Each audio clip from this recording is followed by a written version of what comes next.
ان 4 کو ہلاک ہونا چاہیے تھا. یہ ساری قوم کو اللہ تعالیٰ نے عذاب بھیج کر نابود کر دیا, ملیا میٹ کر دیا, ان کا نام و نشان مٹا دیا عذاب نازل کر کے. آخر مجرم تو 4 تھے, باقی سب کا گناہ کیا تھا؟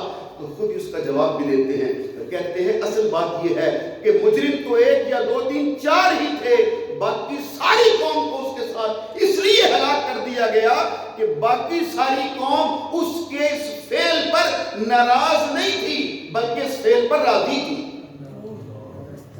کیونکہ باقی ساری قوم نے اس پر احتجاج نہیں کیا تھا, باقی ساری قوم نے ان کے فعل کو برا نہیں کہا تھا, باقی ساری قوم نے ان بدبختوں سے اپنے آپ کو الگ نہیں کیا تھا.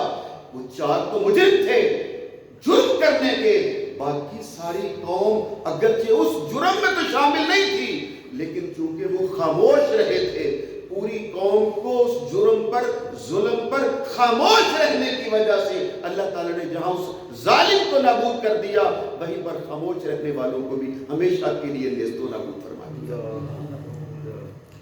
واپس چلتے ہیں اسی منزل پر جو میں بات کر رہا تھا. جس طرح اب یہ ظلم کے ساتھ حضرت سرکار امام زین العابدین کا ذکر بھی کرنا تھا, وقت نہیں ہے. چلو آپ کا ایک قول تو میں آپ کی خدمت میں ضرور پیش کر سکتا ہوں. کربلا کے بعد, واقعہ کربلا کے بعد جب کبھی ذکر ہوتا حضرت امام زین العابدین علیہ السلام کا, تو اب ٹھنڈی آہ بھر کے کہا کرتے تھے کہ شام والوں نے ہمارے ساتھ کربلا میں جو ظلم کرنا تھا وہ تو کر ہی دیا.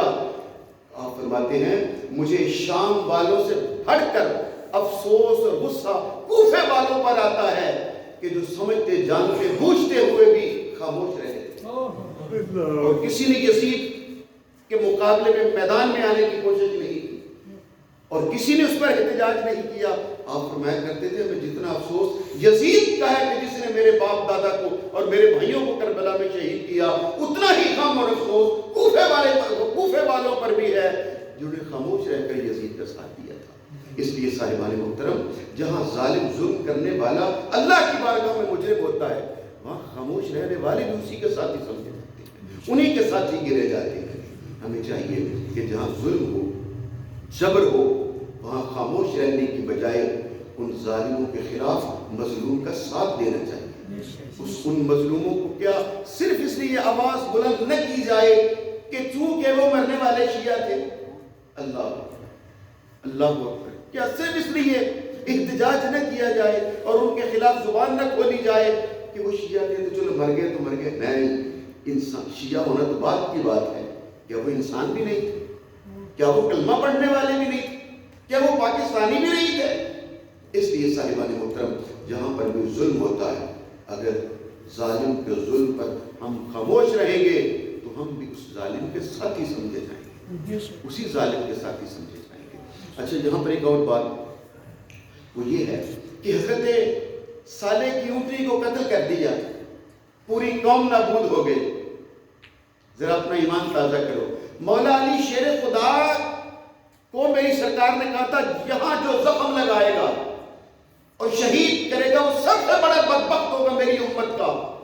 تو مولا علی کو بھی تو شہید کر دیا تھا, ان کی قوم کیوں بچ گئی؟ اگر وہ سب سے بڑا بدبخت جس نے اونٹنی کو شہید کیا ساری قوم ہلاک ہو گئی, یہ مولا علی شیر خدا بھی تو شہید ہو گئے تھے, ان کا قاتل بھی تو سب سے بڑا بدبخت تھا, پھر حضور کی امت کیوں بچ گئی؟ ان پر عذاب نازل کیوں نہیں ہوا؟ تو حضرت شاہ عبدالعزیز محدث دہلوی رحمۃ اللہ علیہ اس کے جواب میں حد کر دی ہے, قلم توڑ دیا جس کے جواب لکھ کے آپ فرماتے ہیں اس لیے کہ اس کا بچہ تھا وہ بھی چلا گیا, اس لیے قوم نابود ہو گئی, مگر مولا علی شیر خدا تو چلے گئے, قوم اس لیے بچ گئی کہ ان کی نشانی امام حسن و حسین باقی رہ گئے.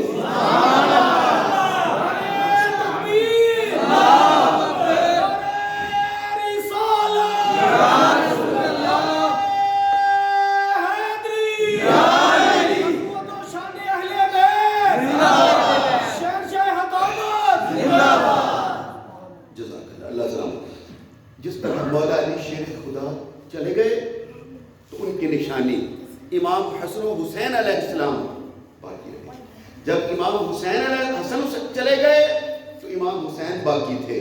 قوم پھر بچ گئی. اور جب کربلا میں امام حسین علیہ السلام بھی شہید کر دیے گئے, قوم پھر بچ گئی. کیوں؟ امام زین العابدین باقی رہ گئے تھے. معلوم یہ ہوا کہ سرکار دو عالم کا خاندان نبی پاک صلی اللہ علیہ وآلہ وسلم کے اہل بیت اطہار اس امت کی بقا کا ذریعہ ہے.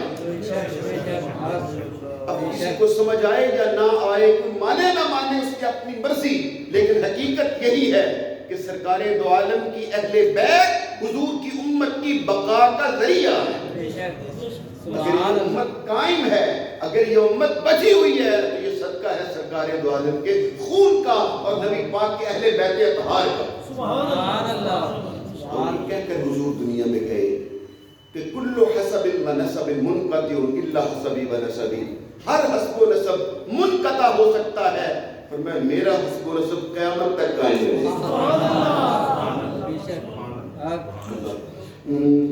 چلو, حضرت امام حسن عسکری علیہ السلام 11ویں امام کے زمانے میں ایک کتاب لکھی تھی ایک فلسفی نے.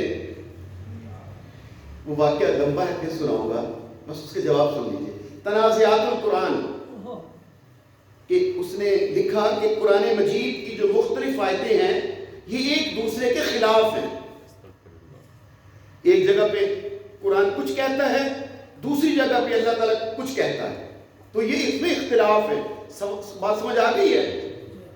توجہ کے ساتھ سنو تو اپنا ایمان تازہ کرو, بس بات ختم کر رہا ہوں. کہ قرآن پاک میں ایک آیت ہے تو کسی اور جگہ پہ آ کے اللہ تعالیٰ کچھ اور کہتے ہیں, تو ان کا آپس میں تضاد ہے, آپس میں اختلاف ہے آیتوں میں. اس نے ساری آیتیں جمع کی کہ ایک جگہ پہ یہ ہے, دوسری جگہ پہ یہ ہے, ایک جگہ پہ یہ ہے, دوسری جگہ پہ یہ ہے. ایک کتاب لکھ دی اتنی موٹی جس کا نام رکھا تنازعات القرآن. کہاں کہاں منازعت پائی جاتی ہے, کہاں کہاں تضاد پایا جاتا ہے, کہاں کہاں اختلاف پایا جاتا ہے. کتاب لکھ دی. تو وقت کے امام تھے اس وقت حضرت 11ویں امام حضرت امام حسن عسکری. سبحان اللہ. بولو نا, امام حسن عسکری. آپ میں کتاب پیش کی گئی, آپ نے کتاب پڑھی, اور پھر ایک دن وہ جس عالم نے کتاب لکھی تھی, جس مفتی نے کتاب لکھی تھی, ان کا ایک شاگرد آ گیا حضرت امام حسن عسکری کی خدمت میں. آپ بیٹھے تھے, آپ نے فرمایا سنو, ایک میری بات سنو, پیغام سنو, اور اپنے استاد کو ذرا جا کے ایک سوال پوچھنا میری طرف سے. اس نے کہا جی فرمائیے. اب آپ جاگ رہے ہو تو میں سناؤں آپ کو. آپ نے فرمایا جاؤ اپنے استاد سے کہنا کہ تم کہتے ہو کہ ایک جگہ پہ حکم یہ ہے, دوسری جگہ پہ حکم یہ ہے, فرق ہے اس میں. چپ کرا دو اس بچے کو. تو آپ نے فرمایا اپنے استاد سے کہنا تمہیں یہ کس نے بتایا ہے کہ یہاں پر جو اللہ کی مراد ہے وہ کیا ہے, اور یہ جو اللہ نے کہا ہے اس سے مراد کیا ہے. یہاں پر جو دو تجھے مختلف حکم نظر آ رہے ہیں, تجھے لگتا ہے کہ الگ الگ ہیں, اس سے مراد کیا ہے, ان کی حقیقت کیا ہے, تجھے کیسے پتا چلا کہ اللہ نے یہاں کیا چاہا ہے اور اللہ نے اس سے مراد کیا لیا ہے. اچھا, وہ شاگرد سوچ میں پڑ گیا اور پھر کہتا ہے اچھا جناب میں جا کے پوچھ لیتا ہوں. آپ نے فرمایا سنو, اپنے استاد سے کہنا کہ اگر تجھے اللہ بتلاتا ہے تو پھر ہمیں بھی بتلانا کہ اللہ کے ساتھ تیرا رابطہ کیسے ہوتا ہے. اللہ کے ساتھ تو رابطہ کیسے کرتا ہے ہمیں بھی بتلا دینا, کہ تیرے اوپر وحی نازل ہوتی ہے یا تو خواب میں ملتا ہے یا تیرے اوپر القاء ہوتا ہے یا کیا ہے. وہ کہتا ہے ٹھیک ہے. وہ گیا اپنے استاد کے پاس اور جا کہتا استاد جی ایک سوال تھا کتاب کے بارے میں. مفتی صاحب نے فرمایا پوچھو کیا سوال ہے. اس نے یہ نہیں کہا کہ یہ سوال امام حسن عسکری کا ہے, کہتا جی بس ایک سوال ہے پوچھو. فرمایا جی آپ استاد صاحب آپ نے لکھا ہے نا کہ اس یہ اور یہ اختلاف ہے, سوال میرا یہ ہے آپ کو کیسے پتا چلا کہ یہاں اللہ کی مراد کیا ہے اور یہاں اللہ کی مراد کیا ہے؟ اب جیسے ہی استاد نے سوال سنا تو فوراً سب استاد صاحب مفتی صاحب کہتے ہیں اوے مجھے یہ بتلا، یہ سوال تجھے بتلایا کس نے؟ وہ تھا شاگرد، وہ کہتا ہے کسی نے نہیں، بس خود ہی میرے دماغ میں آیا ہے۔ جب اس نے کہا نا خود ہی میرے دماغ میں آیا ہے تو مفتی صاحب کہتے ہیں بکواس بند کر، جو میرے دماغ میں نہیں آ سکتی وہ تیرے دماغ میں کہاں سے آ گئی؟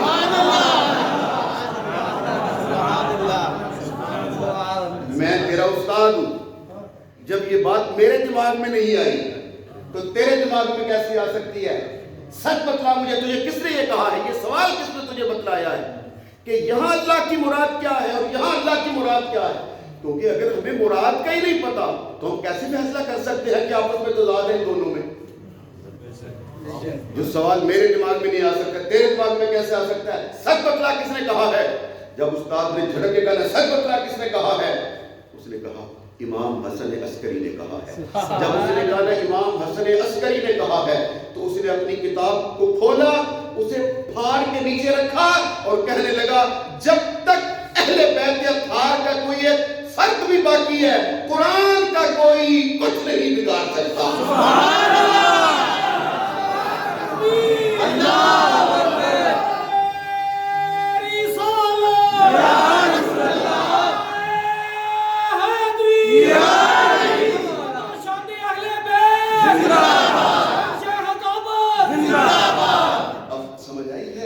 کہ میرے آقا صلی اللہ علیہ وآلہ وسلم جب دنیا سے جا رہے تھے تو کیا کہہ کے گئے تھے؟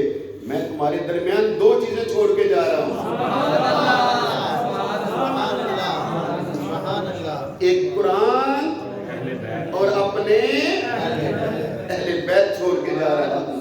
جب تک ان دونوں کے ساتھ رہو گے تم گمراہ نہیں ہو سکتے۔